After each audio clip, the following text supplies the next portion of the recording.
My aloof roommate is physically linked to my water cup. I twist the cap and he groans. I take a sip and he licks his lips. But when I poured bubble tea into it and took a few hard pulls on the straw, he lunged at me and snatched the cup away. Don't suck. My cheap plastic water bottle hit the dorm floor and shattered. Great. My roommate, Sebastian, slid a drawer open and pulled out a cup. Here, take this. It was a glass tumbler. High quality stuff. It had these transparent purple lavender flowers swirling around the glass. The lid had a small, tight silicone hole tailored for a straw. It looked brand new. Pristine. I was honestly a little shook. Thanks, man. He avoided my eyes, turning his back to me to focus on his gaming rig. I carefully twisted the lid open. Immediately, a suppressed, low groan came from Sebastian's direction. I poured some warm water in and took a sip. Sebastian sucked in a sharp, jagged breath. His hand on the mechanical keyboard trembled, his fingers slipping off the keys. He licked his lips, looking like he was enduring some kind of torture or intense pleasure. His lips were thin, the Cupid's bow sharp like a knife. Looking at them made me want to bite them. Yeah, okay, I admit it. I'm into Sebastian. I swear to God, before I met him, I was the straightest guy in the state. After high school, my only plan was to get to college and bang a hot, bubbly cheerleader. But the moment I walked into this dorm and saw Sebastian,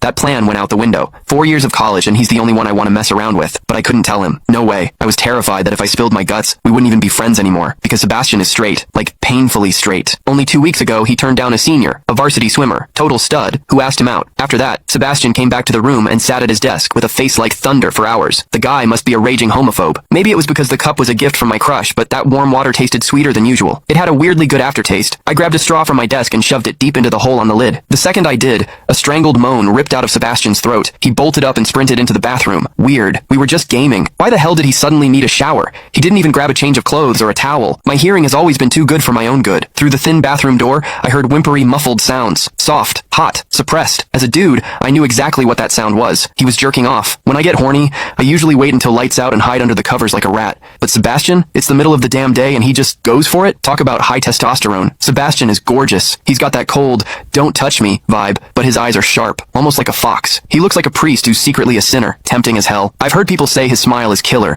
but I've never actually seen it. Sitting there, I couldn't help but picture what was happening behind that door. That aloof, icy face flushed with heat, his lean, muscular body, the veins popping on the back of his hand as he gripped himself. Does he keep that cold expression even when he's beating his meat? My thoughts were getting way too dirty. My face felt hot. After a long time, I heard a final, guttural grunt from the bathroom. The door clicked open, and Sebastian walked out. His face was bright red, a sheen of sweat glistening on his forehead. There was a visible tooth mark on his lower lip where he'd bitten down too hard. He walked straight to his wardrobe, grabbed fresh clothes, and went right back into the bathroom. Then the shower turned on. Okay, now he was actually cleaning up. The mental image of him panting in there made my throat dry. I grabbed the glass tumbler again and chugged a few large gulps. The water in the bathroom stopped, then started again. It took him forever to come out. When he finally did, he looked at me with this weird, resentful glare. Strange. Was I imagining things? Sebastian sat back down to game, and I poured myself another refill. I wasn't really thirsty anymore. Click the link in my bio to get the full story for free.